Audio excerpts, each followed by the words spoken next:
Jean-Philippe, quant à lui, est à la recherche de celui qui vit dans une yourte, près du village de Crêpes. Pas de bus, sans un sou en poche, il ne lui reste que la marche à pied. Heureusement, sous la pluie, Jean-Philippe garde le sourire. Ou pas. Piste de ski. C'est qu'il faut la trouver, cette yourte, à l'entrée de la forêt.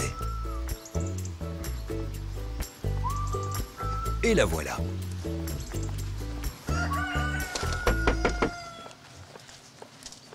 Bonjour. Bonjour. Entrez, je vous en prie. Michael, Jean-Philippe. enchanté. Qu'est-ce qui vous amène? Je me le demande. Où suis-je? Ah, vous êtes au bout du monde. Dans mon repère secret, là où j'ai mes cultures, oui, et où je passe une grande part de ma vie en pleine nature. Ah, je vois ça. C'est un peu bizarre de vivre comme ça dans une yourte.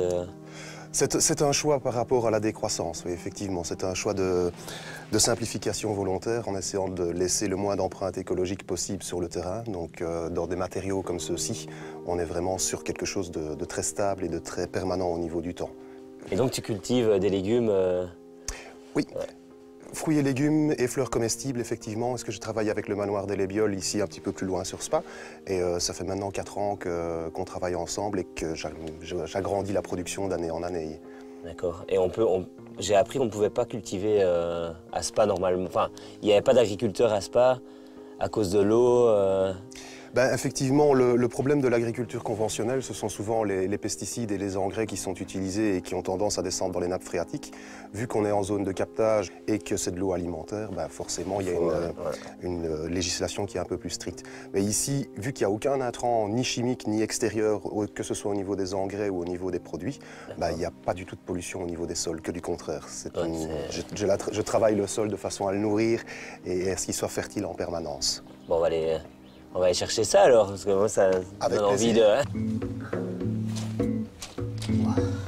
Merci. C'est là que ça se passe. Oui, c'est par là que ça se passe. Les courgettes jaunes. Oui. Des jaunes, des blanches, des vertes. J'essaye d'avoir un petit peu toutes les couleurs.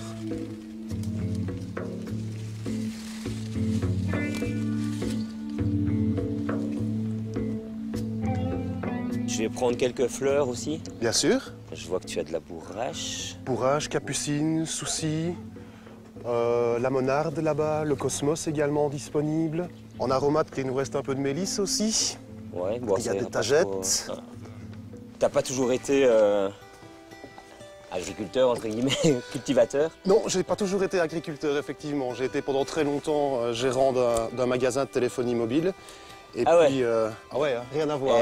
Et maintenant, t'as plus de réseau, c'est le truc. Voilà, exactement. C'était aller jusqu'au bout des choses. Qu'est-ce qui a fait que tu... Bah, c'était un burn-out, c'est vraiment ça. C'est la pression économique qu'on mettait au niveau de la philosophie et aussi de la clientèle. Et bah, du coup, ça ne m'a plus du tout convenu d'entre guillemets, forcer la main aux gens. Donc là, j'ai pris le pas de faire un vrai retour à la nature. Et depuis, ouais. C'est un vrai retour à la nature. Tout à fait. Et depuis le 10 mars 2009, ben voilà, j'ai posé mes racines ici et puis les racines se sont développées, le potager est là, les fruitiers se sont installés aussi. Excellent. Et au fil du temps, ben voilà, c'est le vrai changement de vie.